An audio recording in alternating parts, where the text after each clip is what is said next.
Même Fayoulou, vous les critiquez. Oh mais oui. Oh mais oui. Mais ne pensez pas que le fait que nous sommes ensemble et qu'on ne va pas vous critiquer. Et déjà, avec M. Martin Fayoulou, c'était une alliance circonstancielle. Okay. Ce n'était pas une alliance formelle en tant que telle. Et d'ailleurs, ce que nous initiait, c'était quoi? Le fait qu'il parlait de la vérité des urnes. Parce que nous considérions qu'effectivement, les élections de 2018 n'étaient pas conformes à la Constitution. Je ne pense pas qu'on va continuer à cautionner les erreurs des autres. Vous savez, l'élément essentiel qui a créé pratiquement la rupture, je ne pouvais pas comprendre que les membres de la Mouka se divisent en deux. Une partie va vers Félix Tshisekedi, une autre partie va vers Kabila.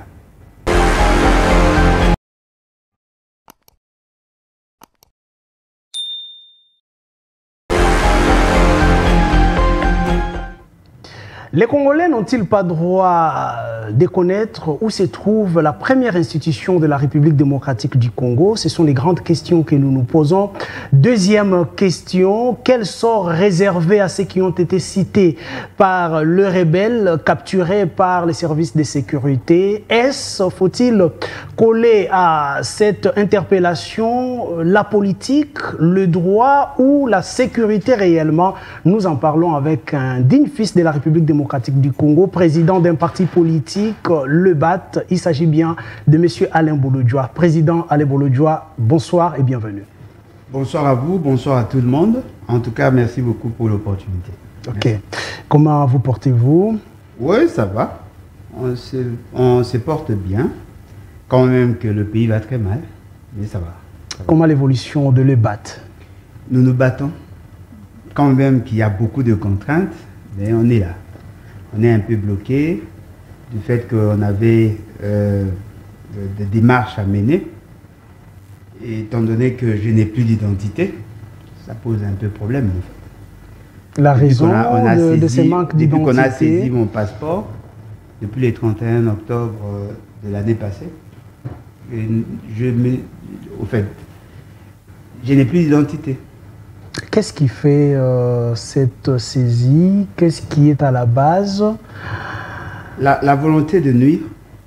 Et je pense que l'excès de pouvoir, la boulimie du pouvoir, la volonté de nous régenter, c'est ce qui justifie tout ce qui s'est fait. Parce que si seulement on m'avait donné des raisons, je pouvais réfléchir autrement. Ils ne se justifient pas, ils ne répondent même pas à mes correspondances. Je me pose la question si le DG de la DGM est réellement fils maison. Parce que s'il était fils maison, il devait comprendre qu'il n'en a pas le droit.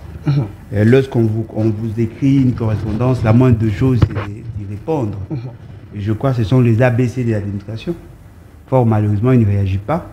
J'ai tenté de rencontrer son directeur des cabinets sur recommandation des agents de la DGM. Je me rends compte, même pour y entrer, il faut avoir une pièce d'identité que je n'ai pas. Et donc, ça pose problème. Ouais.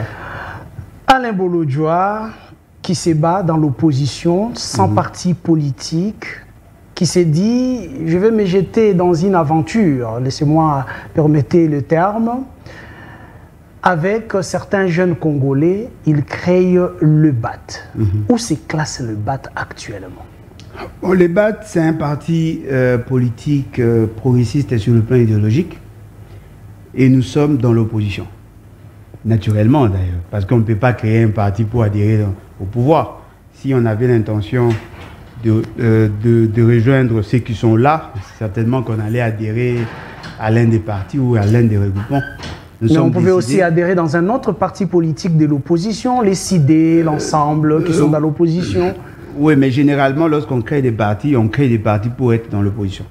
Alors, nous avons créé un parti dans l'opposition et nous nous sommes rendus compte que l'essentiel des partis de l'opposition ne partagent pas soit notre idéologie ou soit nos doctrines, ou notre doctrine, parce que nous en avons plusieurs.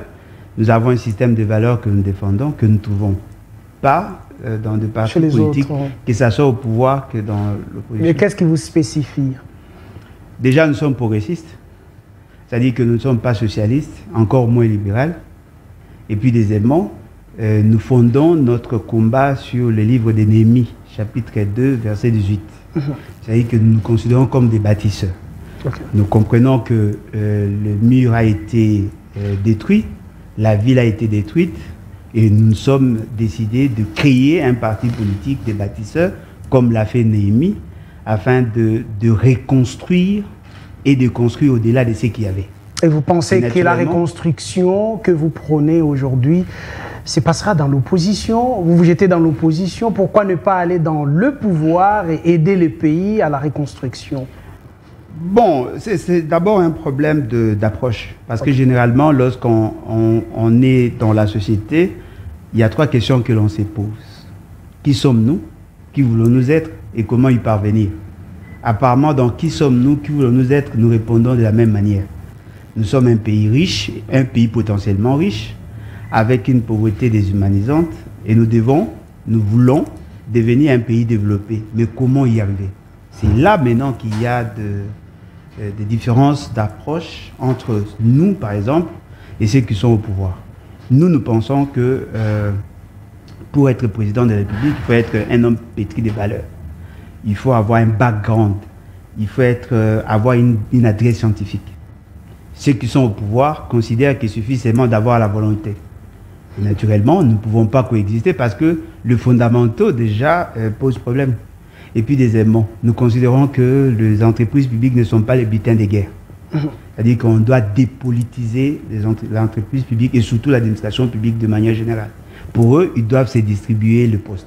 Et puis troisièmement, nous pensons que la priorité n'est pas pour la classe politique. Il faut plutôt investir dans l'État, c'est-à-dire la population, l'administration publique. Pour eux, ils considèrent que la priorité, c'est d'abord d'enrichir la classe politique. Et naturellement, nous ne pouvons pas coexister. Nous pensons que la priorité, c'est de financer les actions de l'armée, de la police, bref, tous les services spécialisés. Et considèrent qu'il faut d'abord donner les moyens aux militants des partis politiques qui sont dans le cabinet. Naturellement, nous ne pouvons pas coexister. Et puis, troisièmement, nous pensons que on ne peut pas négocier sur l'intégrité territoriale de notre nationalité. Et considèrent qu'ils peuvent négocier, l'essentiel c'est d'avoir la paix, une paix factice. Et donc, fondamentalement, nous sommes différents et nous ne pouvons pas coexister. Alors, du côté de l'opposition, nous nous rendons compte, fort malheureusement, que l'essentiel pense qu'il faut toujours compter sur l'Occident. C'est l'Occident qui a la solution et nous pensons que la solution ne pourrait provenir d'ici. Et nous pensons que nous ne pouvons pas accepter de mauvaises élections parce qu'en acceptant de mauvaises élections, on donne un chèque en blanc à ceux qui veulent tricher. Et pensent qu'il faut aller, il faut tenter, peut-être que la nature va jouer. Et nous pensons que ce n'est pas un domaine aléatoire pour compter sur la chance. Ce n'est pas pour ça qu'on vous taxe un peu d'être trop hautain. Vous n'acceptez personne, que ce soit du pouvoir ou de l'opposition. Et non plus, on pensait peut-être que vous étiez à côté de Fayoulou. Aujourd'hui, on constate que même Fayoulou, vous les critiquez. Oh mais oui. Oh mais oui. Mais ne pensez pas que le fait que nous sommes ensemble, qu'on ne va pas vous critiquer. Hein? Même Jésus-Christ, qui est mon maître par moments, je conteste certaines approches qui sont dans la Bible. Mais cela ne veut pas dire que je ne suis pas chrétien pour autant. Et déjà, avec M. Martin Fayoulou, c'était une alliance circonstancielle. Okay. Ce n'était pas une alliance formelle en tant que telle. Et d'ailleurs, ce qui nous initiait, c'était quoi? Le fait qu'il parlait de la vérité des urnes. Parce que nous considérions qu'effectivement, les élections de 2018 n'étaient pas conformes à la Constitution et ne reflétaient pas la réalité sociologique et anthropologique. Et naturellement, nous faisions route ensemble. Ce n'est pas nous qui l'avons quitté, c'est lui par contre qui nous a quittés en commençant à faire des propositions à ceux qui ont profité de la forfaiture électorale.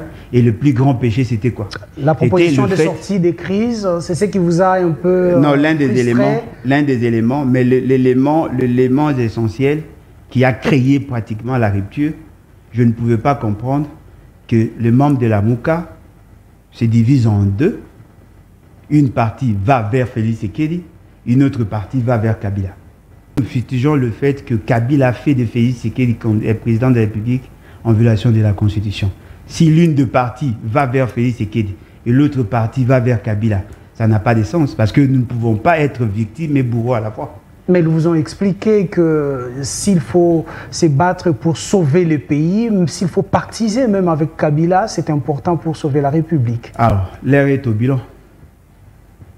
L'heure est au bilan. L'heure est au bilan, parce que je ne pense pas qu'on va continuer à cautionner les erreurs des autres. Vous savez, moi, personnellement, j'ai l'avantage.